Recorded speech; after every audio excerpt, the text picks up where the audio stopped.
Hey everyone, thanks for joining us today. My name is Simran and I am with Canopy. Canopy is a co-working space that's based in San Francisco.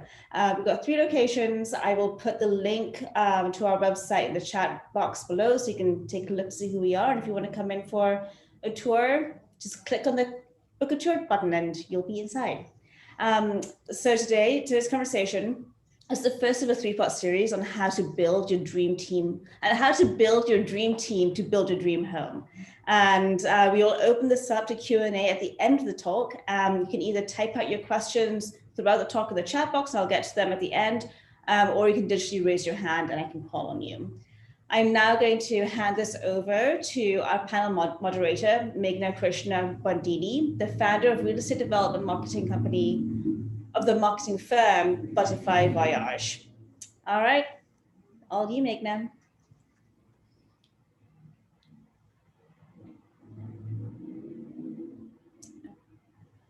Perfect. Hello, everyone. Thank you for joining today. It's a Zoom day. Just had to unmute myself.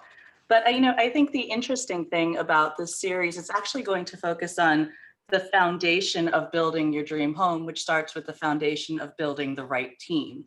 And we'll talk about how we select, what our panelists will talk about how we select a team, what they look for in team members, what inspires their creativity.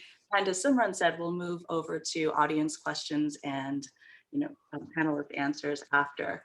So we really want to explore, when you build your dream home and you start the construction, how do we save time, energy, and money? And most importantly, what is the type of guidance that you need in order to make your dream a reality? And one thing that we've all seen through the pandemic is it shifted how we interact with our home environment, what we expect from our homes. I can probably speak for all of us when I say that we've spent more time in our houses than we ever thought we would before. And we expect and desire new things from them. All of us feel in a way that some of these shifts will be permanent, for our lifetimes. And just thinking about when we dream about our homes, what are the realities that are possible, how we bring them to life, and how do we actually work with teams to build places where those and the people that we love and care about can thrive in the future. And, big thank you to Canopy for creating this series to think about how we make those dreams into reality. So, focusing on our teams and why we build them the way we do and how we establish best practices for choosing them, I am incredibly delighted and honored to introduce our incredibly accomplished panelists. And I'll give a short introduction about each of them before we go into our discussion. So, bringing perspectives from the construction side, Gregory Cook is the Chief Executive Officer of Cook Construction. He started and launched Cook Construction in 2007 and comes from the background of a family of builders. He was the son of a carpenter, an ambitious builder himself, and he's always had a deep understanding of how his work ethic and attention to detail actually needs to inform the execution of high caliber results. Construction is awfully intricately detailed and highly nuanced. And Cook Construction's projects include a large historic estate in North Bay's Ross, a 7,000 square foot contemporary residence just beneath Sutro Tower. And one day when we all can return back to more public spaces, it's really interesting to know that Cook Construction was honored to be the primary general contractor for the 2019 San Francisco Decorator Showcase in Presidio Heights, which is absolutely stunning. Now, what's great about our panelists is they come from slightly different backgrounds, and bringing the perspectives from the residential architecture side, the vision prior to even building it, is Jim Westover, a partner and principal for residential work at William Duff Architecture. Jim has had over 30 years of experience in both architecture and interiors, and prior to joining William Duff, he had his own practice and was with FME Architecture and Design in San Francisco. Jim has managed an extensive range of projects, including his work on the beautifully detailed Lincoln Park steps as the pro bono project architect. And this is the beautiful tile work, and again, very intricate. And from a new perspective, we're also thinking about what is the role of the owner's rep. And it's not a role typically always thought of in construction, but often when a project has either multiple collaborators or nuances, it helps to have someone on the owner side to manage that. And George Gianos is the managing partner for Brody Construction Management. The Brody Construction Management is an owner's representation firm focused on client advocacy, support, and stewardship. The firm provides design and construction expertise, as well as a nuanced understanding of client priorities, because it's as important to understand what we need to get done and when, in addition to how. And then finally, from the interior design world, we have Kathleen Navara, the principal of Navara Design. Kathleen launched Navara Design in 1994. And one thing I absolutely love about her work is there's always a pop of color, but it's done in such an elegant way. It really speaks to the personalities, seemingly, of the owners. Everything feels a little bit different, but it still has a lot of personality. And her work has been published in House Beautiful, Sunset, Better Homes and Gardens, just to name a few publications. So she's also quite lauded as well. And now, first, thank you everyone for joining us today. Thank you to our panelists for joining us. And now I'd love to dive in and, start with Gregory and say, when you are thinking about building your dream home, why is it so important to choose your team up front? Yeah, I think, building your dream home really, it starts at the concept and the design. The idea that contractors come in last and end up, either being the dream killers as opposed to building the dream home. I think that we often are kind of labeled as kind of the people that kind of set actual budget expectations to what people are really hoping to design and build. And then we spend a lot of time going backwards trying to value engineer out all of these items that people have come to love so much and almost can't live without at that point. So I think that getting in early, kind of establishing a team, helps everyone come to the table with the same intent or the same purpose, and that's to build this home and to collaborate together in order to do so.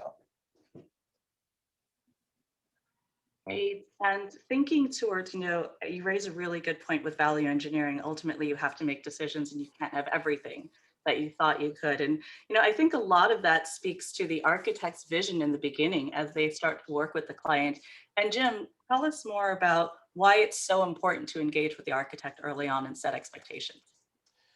Yeah, I think, before you start, the beginning of a project is what the client's sort of goals are. And then our job is to take those and start to design something. But kind of piggybacking on to what Greg said, without some of these team members, contractor, for instance, on board, we are designing a little bit in a vacuum, right? Because most clients have a budget of some sort. So we can make guesses at what we can design within that budget. But if we do have a contractor on the team, very early on, we can be showing them things, getting some rough budget input, make sure we're on track, and avoid a situation like Greg was alluding to, is where they pay the architect, maybe even the engineer, a bunch of money, and then we get down the road, and then Greg does have to come in and say, well, I hate to tell you this, but this is about twice what you think you're going to spend. We get that input up front, and we're designing with that in mind, and it's the same thing for the other team members as well. We could design something and have some budget input, but maybe if the interior designer isn't on board until late in the game, they're coming in with a lot of great ideas, and we're like, oh shoot, but now we're gonna have to make changes and build a client for that. So again, it's like any team, the person that comes in late in the game has to play catch up.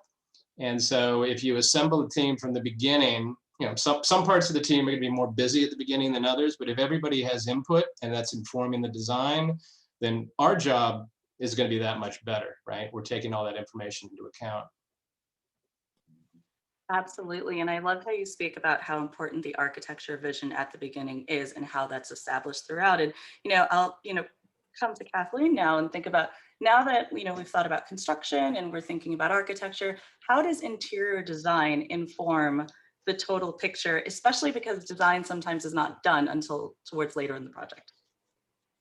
Yeah, well, decorating tends to come later.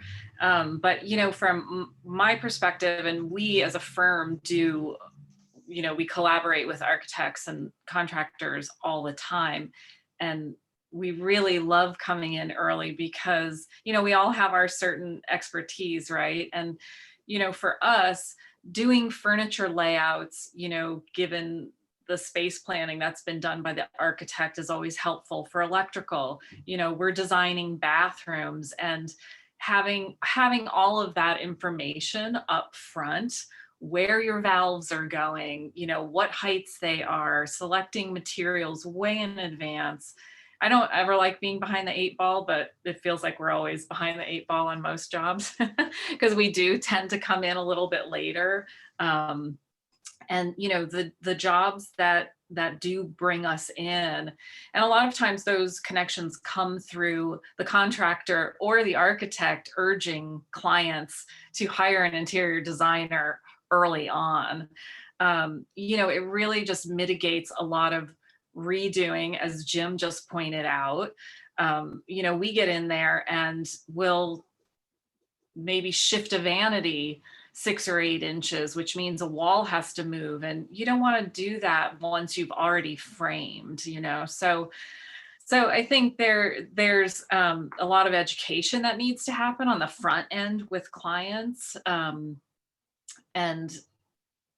I think it's a hard thing sometimes to have the buy-in from, you know, the homeowners to when the architect is urging them. I kind of want to speak briefly about, you know, Greg saying that he's the one that comes in and he's the bad guy, you know, with the budgeting, which happens all the time. You know, I always urge my clients, if I do come in early and they don't have a contractor, to bring the contractor in and not necessarily put it out to multiple bids. You know, I liken the contractors and our relationship and the architects to, you know, a family member that you can't get rid of for a long time, because you need to be there, you have to be there, and you want to like that person and you want to have a good rapport. And, you know, I think a lot of clients don't want to bring in one contractor, they want to send it out to bid. But I've found in the past, if they like someone, you know, they trust a contractor, everything is going to go much more smoothly with them leading part of the process from the beginning. So I'm on your side, Greg. Thanks. Yeah, I would push it forward. I would say that it's really hard sometimes. There's been a history of this is just how you do it, right? You have to send it out to bid. You have to compare other contractors against each other, and it's slowly, everything's slowly transitioning into let's talk a negotiated bid. Let's talk about, I think 100%, you absolutely really need to like your contractor through the entirety of a project. Every project has its challenges, and at some point there's going to be a struggle, and like you said, at some point it's like a family, and you have to work through those struggles. Can you work through that, based on someone's pricing, and that's how you're comparing them? Instead, shift to a negotiated contract where everything's out on the table and you can actually kind of all review the things together. I mean, I think, again, if we're talking about it we're starting this process early and you're picking people early, then really you're picking by personality. As long as you're comparing like-minded contractors together and I guess, and the type of company that they run, how they run their companies, then really you're picking based off of the personality. Who do you like the most? And then wouldn't you want to work with them throughout the duration of the project?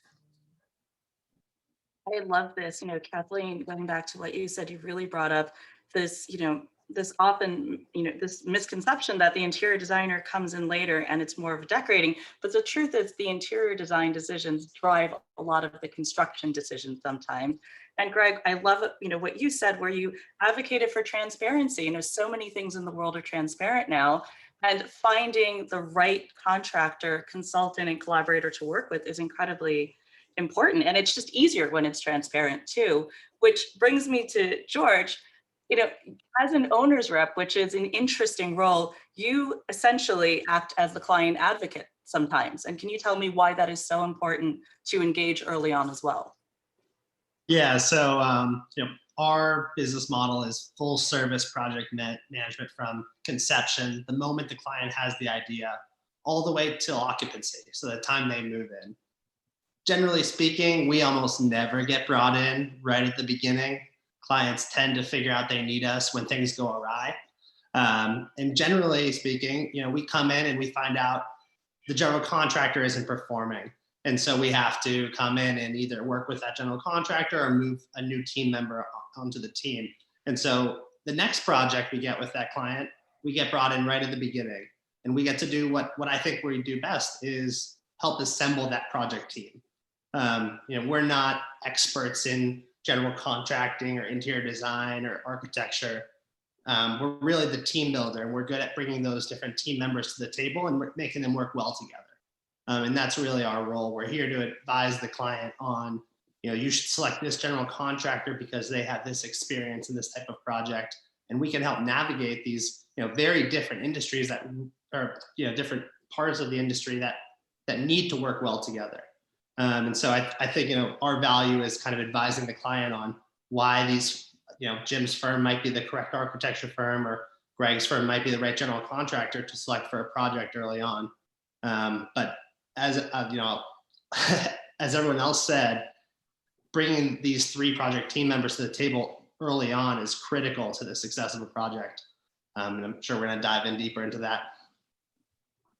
Absolutely. And I think this dives into our next question is, when you have collaborators and they're brought early on, the communication style, the way in which everyone works together is incredibly important.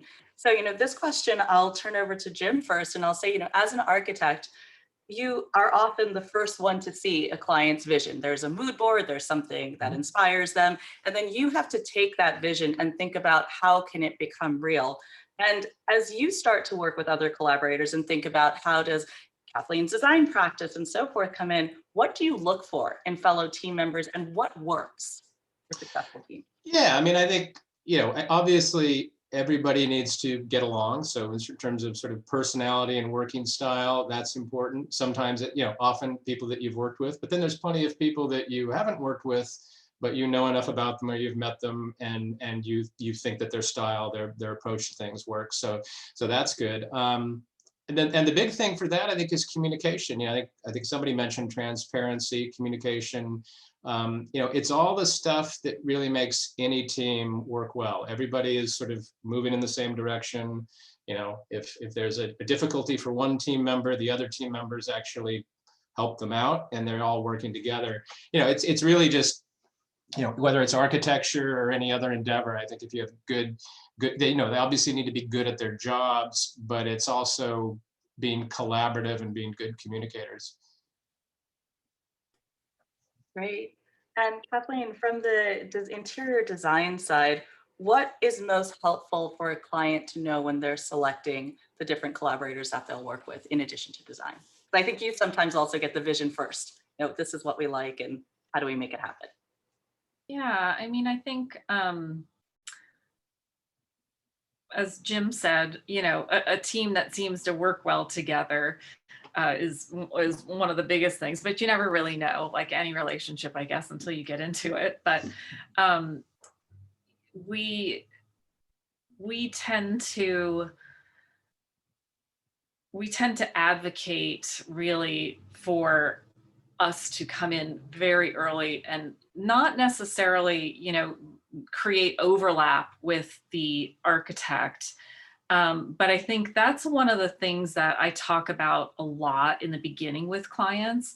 I think they're very worried that, we're going to be doing the same things that the architects are doing. And I think, also parsing that out and knowing that, we're all working together. I'm not going to go and redo all the plans that Jim's doing, and he's not going to go and redo all the plans that I'm doing.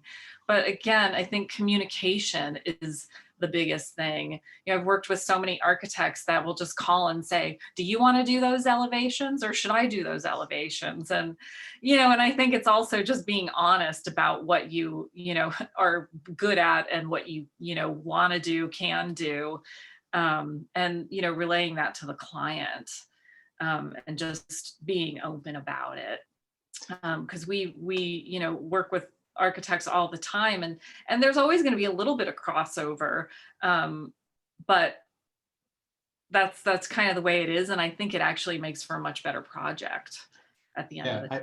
I think that's well put. I think one of the things we've done is we'll very often early on meet with the interior designer and the owner and go through just roles and responsibilities. Who is going to do what? You know, who's going to be specifying this, or who's going to be picking it, but maybe who's going to be actually documenting that in the drawings, and really figure out who's doing what. And the client may have an opinion. You know, on some projects we might be doing less and the designer's doing more, and in some projects vice versa. You know, that depends on what the client wants to do. They may have worked a lot with that designer, but the big thing is just to make sure that I think as Kathleen said, we're not duplicating efforts, but also nothing's falling through the cracks. And I think as long as we work all that out, then it works out pretty well. And sometimes, you know, it's not a matter of I want to do that or you want to do that. You just agree on who it makes sense, you know, who it makes sense for who to do that.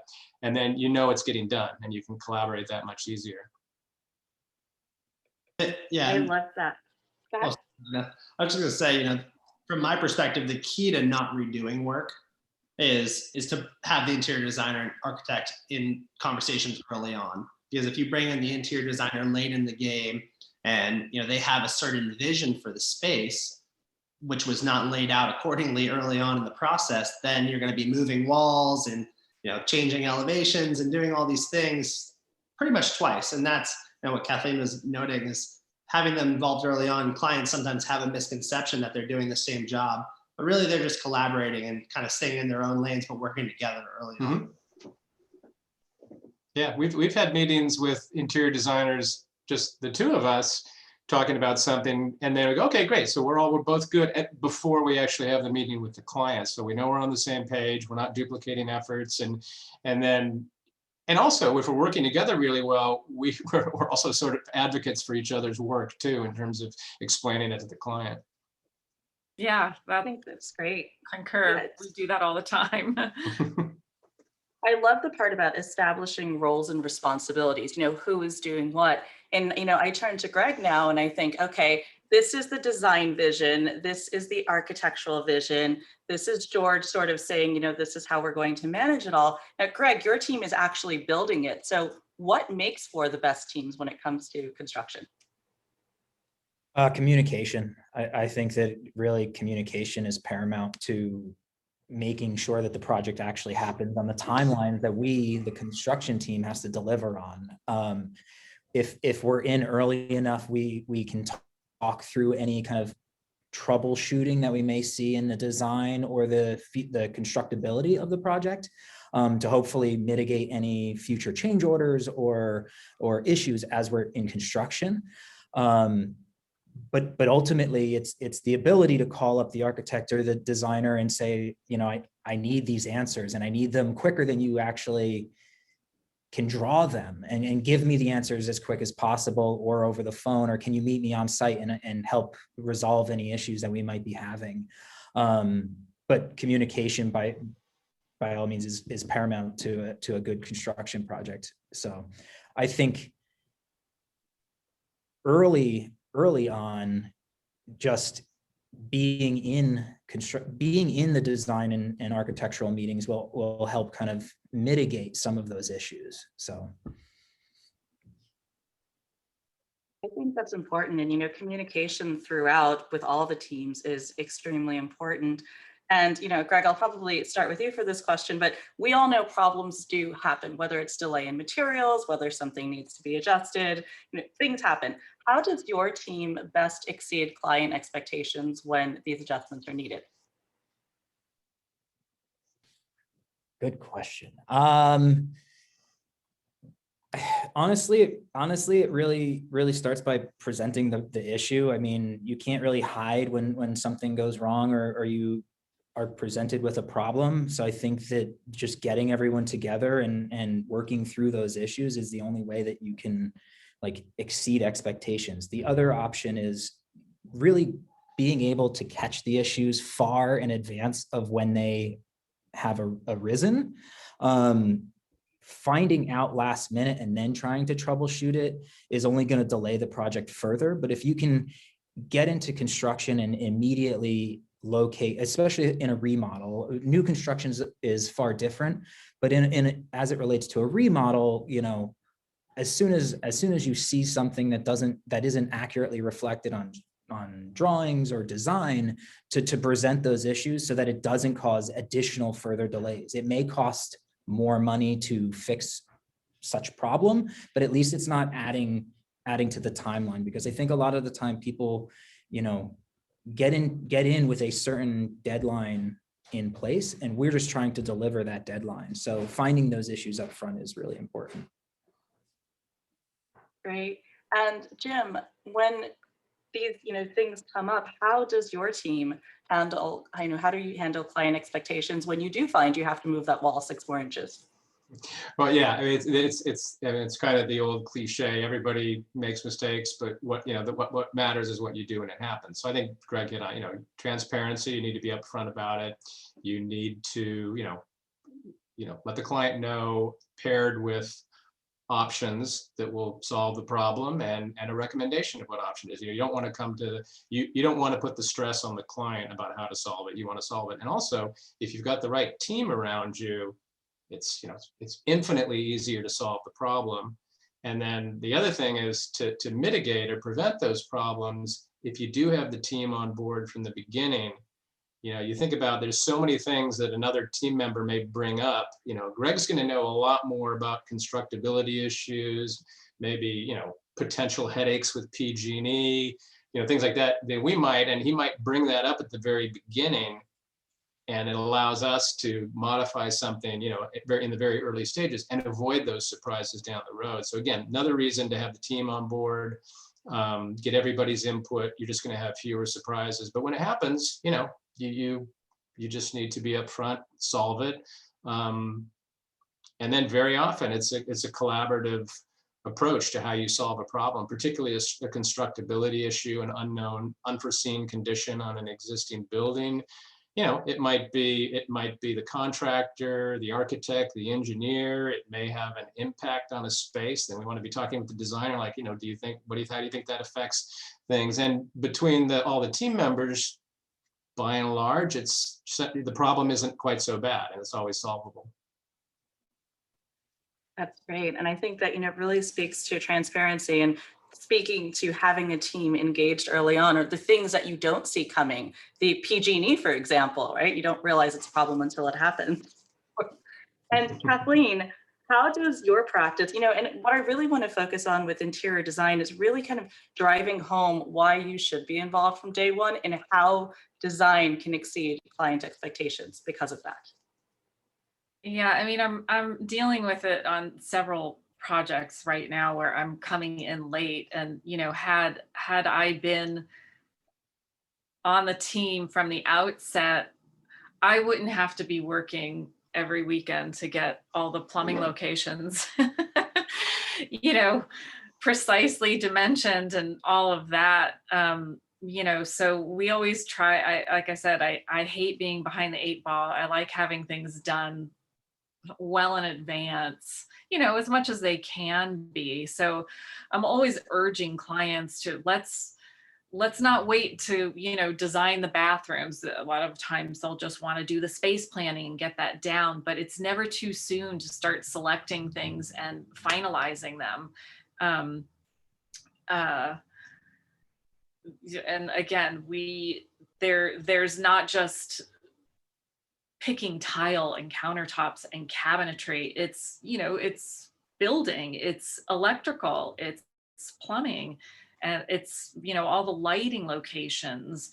So all of that is impacted by furniture layout, cabinetry layout, which we're often working on. So if we're coming in late, there are inevitably going to be changes. And again, like I said, I'm dealing with it right now. You know, some locations that someone did the lighting plan and they really need to change. And, you know, and the client feels, I feel bad for them because they've already paid someone to do this. And now I'm coming in saying, those really are in the wrong places, or you need to add light here, or you need to add electrical there. And, you know, and they feel like, one, they've been taken advantage of by someone else. And, you know, no one wants to feel that way. So, you know, we're as much as possible, but, you know, it's out of our control a lot of the time because we just don't get brought to the table soon enough. Because there are so many decisions to make throughout the project that clients don't anticipate. They think they're getting the big things done and, you know, and then we're all good. But every week on a construction site, there are questions and different things come up. So they're going to be dealing with decision making to the very end of the project. So, you know, I encourage people to get as many decisions out of the way in the beginning, or, you know, as quickly as we can, because those decisions don't end. We just have to keep going and adding on to those. So, you know, we just try to push people to confirm and commit. Yeah, I think that's so important. Go ahead. I was just gonna say to touch on what Kathleen is saying is that I think at the beginning, at the design stages, clients often are faced with so many decisions that have to be made. And they think that once they roll into construction, that they've made all of the decisions that possibly could be made, you know, and that's just not the reality of building any home, whether new or remodel, whatever it is. The decisions continue all the way through the project. And that's oftentimes where we find very early on what kind of personality the client has. And sometimes that's a very good point where George has mentioned, is that sometimes these things go awry throughout the project, where had they realized that they don't want to be the prime decision maker, they don't want to be on site every week trying to make, you know, the build-up decision of where the tile layout decision, right? And a client rep is really there to help advocate for them and take away at least a good percentage of the overall decision-making process that they really need to make. So, and I would say that's kind of how, like George mentioned, he would almost get brought into projects, and then from there on out, he actually then starts at the very beginning to help build the team, to help manage those issues on the forefront. But the reality is that there is so many decisions to be made that regardless of how well prepared you are through the design phase, once you get into the construction, there's going to be just as much, if not more, decisions to be made. And that no homeowner can ever just walk away from a project and expect the keys handed back to them at the end. So I think that's important. And, you know, to George's point early on, it is so important to engage a representative to help you navigate through all those decisions. And George, I'd like to sort of tailor this question a bit towards, tell us about, you know, why it's so important not to have you brought in later on, and what changes when you're brought in early on. Yeah, construction is very complicated, right? There's so many different pieces of it, and it goes from, you know, everything from tile selections to, you know, structural foundations, and there's just so much to understand and wrap your head around, that I think that it really helps clients to have an advocate on their side that can understand those technical items and simplify them and bring them in a way that they can understand and bring them into the conversation. It also helps to have someone that can look at the project from a high level and be proactive on issues instead of trying to be reactive. You know, coming in late to the project is always challenging, because there's always, if I'm being brought in, it's because there's an issue, almost always. And then you have to go in and you have to solve the issue without, trying to not derail the project budget or the project schedule.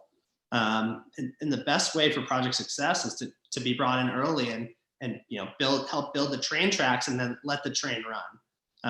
Having to do it in the middle of the project almost always creates schedule delays or budget overruns. And so the best way for clients to have a successful project with a really well-oiled project team that's meeting their expectations for quality and schedule and budget is to set it up early on.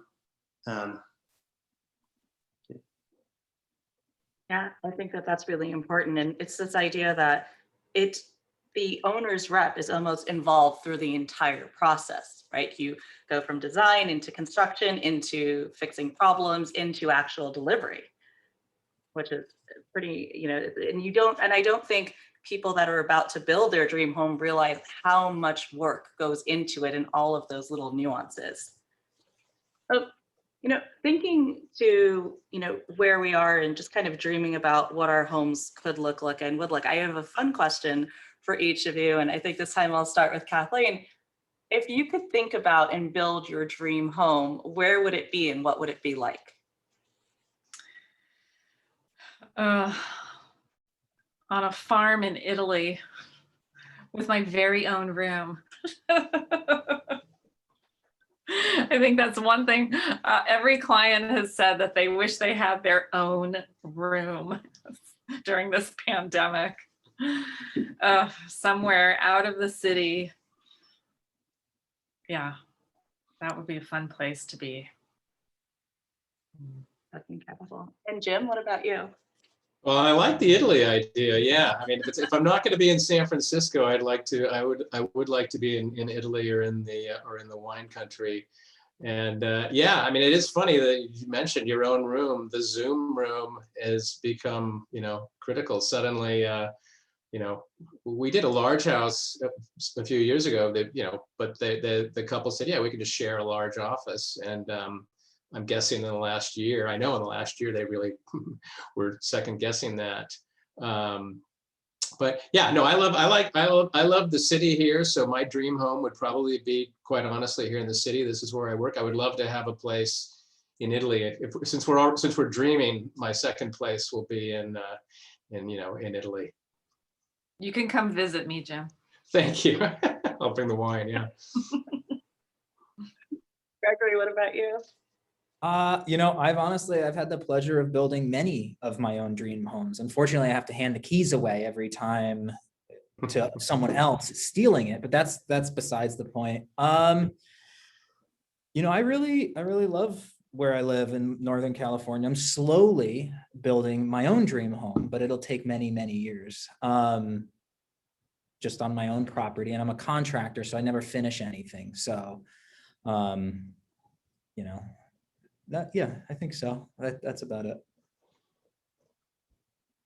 George, what about you? I used to work down in the Caribbean, in the Bahamas, and when I was working down there, I actually bought a lot. It's all it right now is just bush. But one day I envisioned building my dream home down there, and so I've thought a lot about this. And so I've always thought about having a property that has one communal space, so big open living room, kitchen area, big deck and pool, and then there's smaller bungalows kind of scattered across the property that you can kind of retreat to in the evening. And so it's similar to the project we were talking about before jumping on this call. It's a place that there's a place where everyone can socialize and gather and enjoy each other's company, and then you also have the tranquility of being able to go to a place that's quiet and you're kind of your own space at the end of the day. So that's my dream. We'll see if it happens. I think that's a common theme that we're hearing throughout. For example, I work with a lot of real estate developers, and I think a lot of us are so overwhelmed by all of the technologies available that we just need a place to be quiet. And something I'm seeing more talked about in the development world is almost a quiet room. To Kathleen's point, where can I go to just reflect and think? And one thing that each of you has is an extremely early insight into what the future of homes will look and feel like. And, one last question before we go to audience Q&A. This one's a bit off the cuff, but, and I'll start with Jib. What are some of the things that you see clients asking for that you think may become the norm, and what people might want to think about as they're dreaming about their dream home? Yeah, we've talked a lot about this. I mean, just in our office and with other people. I mean, some of the obvious ones that I think we've already is the remote working. Even though it seems like they're starting to return to normal, I think everybody's gotten a taste of remote working, whether they like it or they don't like it. And so, some flexibility that allows for that and allows for, there was a period of time where both my kids were home from college. And so suddenly we had to have 4 Zoom meetings going on at one time. That's really difficult to do if you don't have, the right space for all of that. So that's one thing. And then the other thing we found is that, people are they've learned a lot more about what they do and don't like about their homes, and sort of the indoor outdoor feeling, even if it's a small outdoor space, getting to enjoy that. Since I think people have felt a little more cooped up. So there's a lot more emphasis on just the complete living at home experience.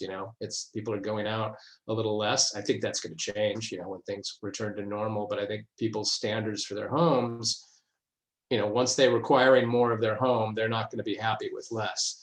So I think flexible space that can be used in different situations, is important. And then, we're seeing things,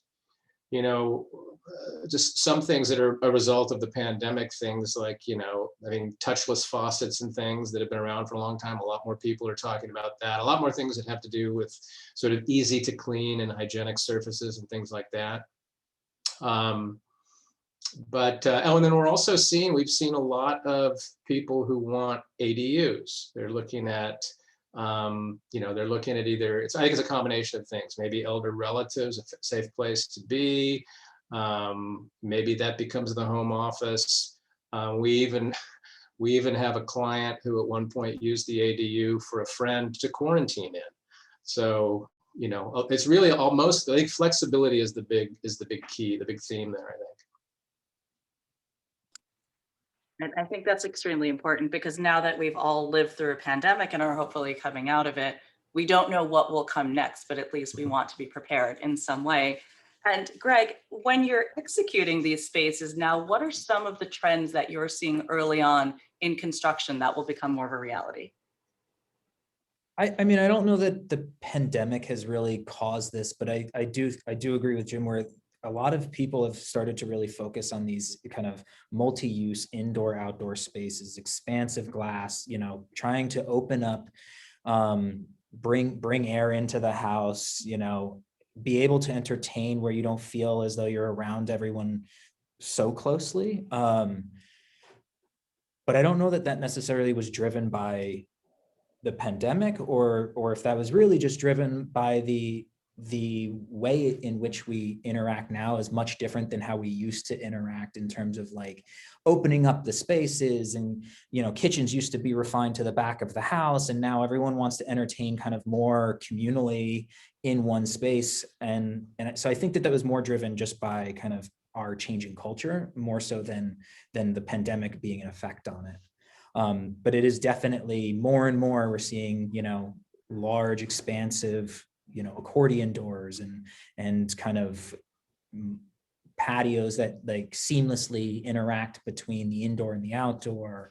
Yeah, those kind of things. Great. And I love this idea, especially in Northern California. You really can have indoor outdoor living most of the year. So maximizing your space to accommodate that lifestyle is definitely something that we've seen a lot of, and I think we'll see more of in the coming future. Kathleen, what design challenges are you starting to answer for, and should potential clients be thinking about early on as they bring your practice on? And not in relation to the pandemic.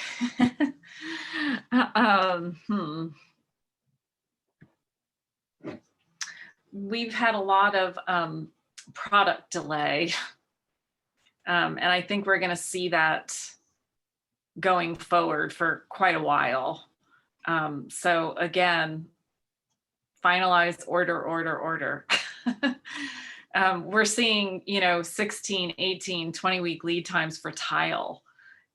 So, I think that, and appliances have suddenly become difficult to get. So I think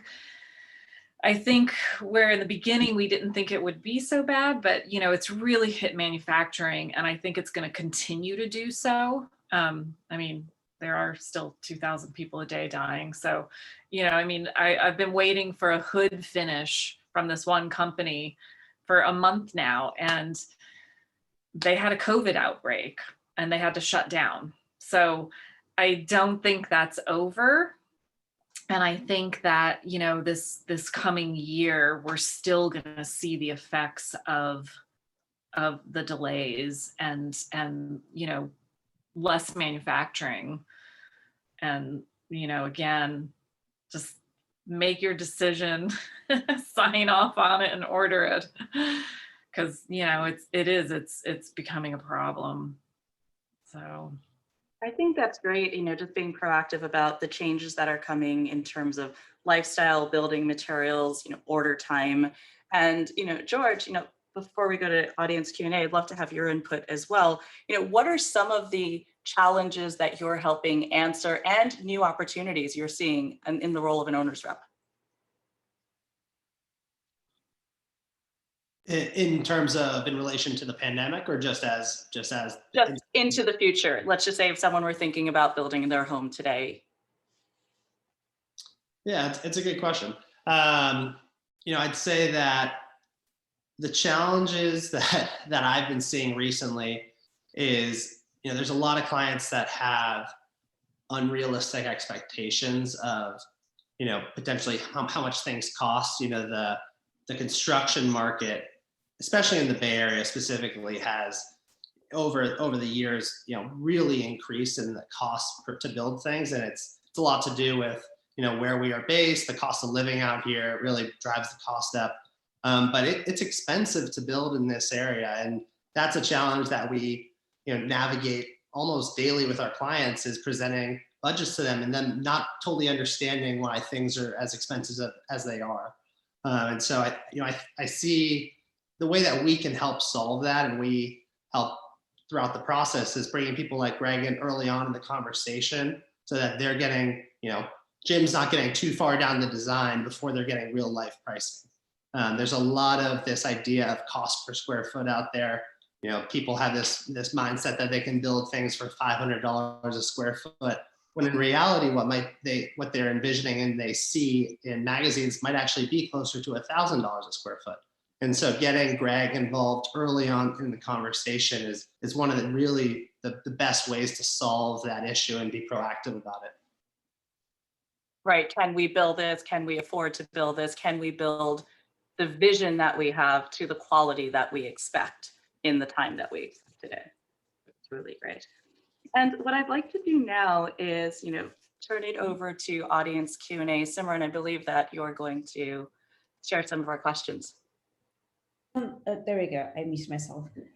So actually, the two questions that came through have already been answered, because you've just you've been asking so many amazing questions. But here we go. Here's Adrian. All right, Adrian, I'm going to unmute you because you've got quite a long question. Hold on. Hey, Adrian, can you hear us? Do you want to try to speak? Hi, can you hear me? Yep. Awesome, great. Hey everyone, thank you so much. This has been super helpful. Just wanted to, a quick question. So we have a home in the city that's mid-century. It's almost suburban in scale, so not your typical San Francisco home. And many of the homes on our street are similar, but some of them have been completely torn down and rebuilt. So at a minimum, we know that we need a full scale to the studs remodel. It's completely original 1965. But I guess my question is, how do you, we would hate to actually scrape it and start over unless that's what we need to do. And we're just not sure how to assess whether what we have is a tear down or in fact we would be able to keep some of the character of the home. And so I guess I'm wondering, how do we evaluate that, and who's best to help us with those decisions?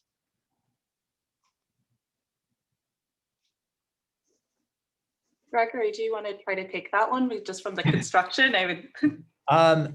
I would say in San Francisco, it's a long process to understanding whether, one, you're even capable of doing a tear down to your home. Honestly, I think it really starts with assessing what your needs are for the home. Probably bring on an architect or an interior designer, depending on floor layouts and feasibility and kind of how you live as a person, as a family. But bringing on an architect and really understanding, one, initially, what are the challenges through the building department and the planning department, which will also kind of help decide kind of your future vision for what your home could be. That's kind of where I would start with that. Yeah. And, I would actually ask Kathleen a similar question. Greg, you brought up all of the actual, how can we get this done? And is this possible to get this done? Kathleen, something you said early on in our conversation was sometimes we focus on the architecture, but we don't necessarily focus on how we live and how we experience our space. So what are some things you would recommend that Adrian thinks about? Yeah, I mean, to Greg's point, I think make a list of what it is you like about the house, Adrian, and the things that you would like to have. And, sometimes the answer becomes a little bit more clear about what needs to happen. But I do think, bringing in an architect to take a look at it is probably a really good idea. One of the things that I've experienced a lot with clients, and Greg can attest to this, they're like, well, this remodel is costing as much as, tearing it down and starting over, when sometimes they feel a little constrained by the existing architecture.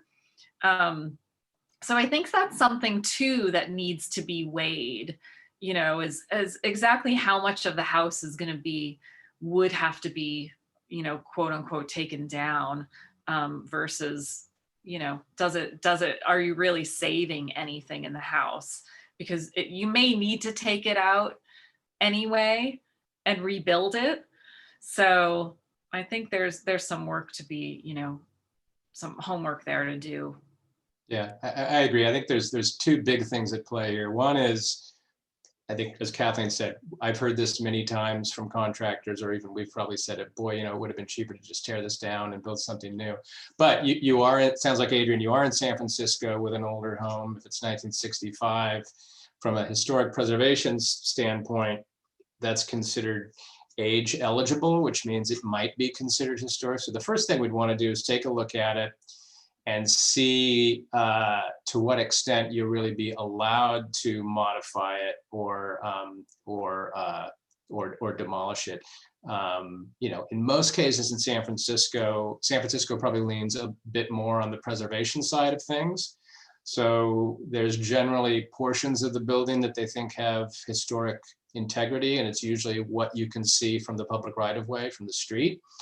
But beyond that, you might be able to do quite a bit. We're doing a project in Potrero Hill where it's an original Italianate preserved, it's not in good shape, but it's all original Victorian. So we're really not doing any changes to the front. We were able to actually add a garage because we were able to show that with some of the modifications we were doing, we were actually bringing it more in conformance with what it originally was. But once you get in through the entry, sort of all bets are off, and these clients want to do something much more modern. So it's really a case by case thing. But I think you even mentioned you don't necessarily want to tear it down. So it seems like retaining the historic character sounds like something you'd like to do. Probably something that San Francisco Planning Department's going to want to do. And then the challenge is, how do you modify that to, as Kathleen said, to sort of fit all of your goals? And then there will be decisions like that beyond the portion that's historic, of whether it makes sense to, You know, the extreme version of what I'm talking about is the front of it stays and everything behind it gets torn down and rebuilt. You know, it's usually you can end up, it's more of a remodel. The other thing to consider is in San Francisco, there's something called demolition calculations. Even if you're keeping the front of the building and you demolish enough, if you're demoing enough of it, they call that a demolition, and you need a demolition permit as if you were demoing the whole house. And that's a lengthy process. So we're generally trying to avoid that, trying to maintain, just stay on the side of remodel and not fall over to the side of demolition. We've done projects where we've had to go onto the demolition side, but it's just a longer path to approval. And that was Jim, to touch on that. That was already a long path pre-COVID. Yes. And now is a much longer path in COVID, or yes, have COVID. So I would say in general, construction in San Francisco and the build as it pertains to the permit process is just now a very lengthy process. So come to the table understanding that whatever you're deciding to do, especially if it's a full gut remodel, if it's going to take intake, is going to take time. And I think people get frustrated by that, by like, well, we're ready to do our remodel tomorrow. We wanted to do drawings, and like, why can't we just get a permit? I think that oftentimes that actually gives your team a good opportunity to really revise and tighten up all of the design aspects prior to doing construction, because what's required in order to get a permit isn't what's required to build your home. It is the nuts and bolts, or like the very basics of what you need in order to get a permit. It's not such things as cabinetry decisions or elevations or fixtures and finishes. Those items can then be developed while you're waiting on your permit to actually come to fruition. And so I think it's actually, for people who just have wanted to get into it really quick and bought their home and they want to do the remodel, it's slowed that process down. And I think in that time period, people are getting much better, more well thought out homes from it. And, the last thing I'd add is just, in construction, you can pretty much build anything if you're willing to spend the money and the time to do it. And so, what it sounds like is your neighborhood, a lot of the homes have been torn down and rebuilt. And so one thing you might want to do early on in the process is first evaluate, what's your primary goal? Is it time? Is it money? And then I would be surprised if one of the reasons that a lot of homes in your neighborhood haven't been torn down is because of structural engineering. In San Francisco, one of the ways that costs really get exorbitant is in seismic retrofits. And so, another thing you could do to kind of figure out if your home is worth kind of saving the bones of is to get a structural engineer in there and do a very high level, just seismic evaluation. And that's a good way to figure out, is your home worth saving even? And that's usually when you find out that it's easier to rebuild than to utilize the bones of. So that could be another thing you could do to quickly figure that out. This is so great. We actually took a real world sort of challenge at someone's home and answered it in our own way. So I'm really excited. I'm just proud and excited of this group. And so, I realize that we are running on time. So I do want to say thank you to our audience. Thank you to Greg, Kathleen, Jim, and George for joining us today. And, if there are any follow-up questions, you can definitely send them to Simran, and we'll make sure that they get answered by our panelists. And I'd like to thank Canopy for hosting this series. I myself have been a member of Canopy. I've spent time in the space, and I'm really looking forward to spending more time there as we return to normal. And I'd also like to thank Pembroke Public Relations on behalf of Cook Construction for really pulling this together, because I think it was a very engaging discussion. And finally, I'll turn it over to Simran to sort of close off and say a couple words from the Canopy side. Yeah, well, thank you. This was such a great informative panel. Temi, who's up at Pembroke PR, putting together, everybody else on the panel, making you great. If there's any questions, I've just put my email address in the chat box at simran@canopy.space, so I can pass them along. If This is the first of a 3-part series. I also host events all across the board at least twice a week. And you can check us out on our website, which I'm also putting into the chat. Okay, so it's www.canopy.space, and then you can go down to the events page to see everything that's happening. And yeah, I hope to see more of you on here, and I hope to see you in the next part of the series. All right, everyone. Thank you. Okay. Bye. Thanks.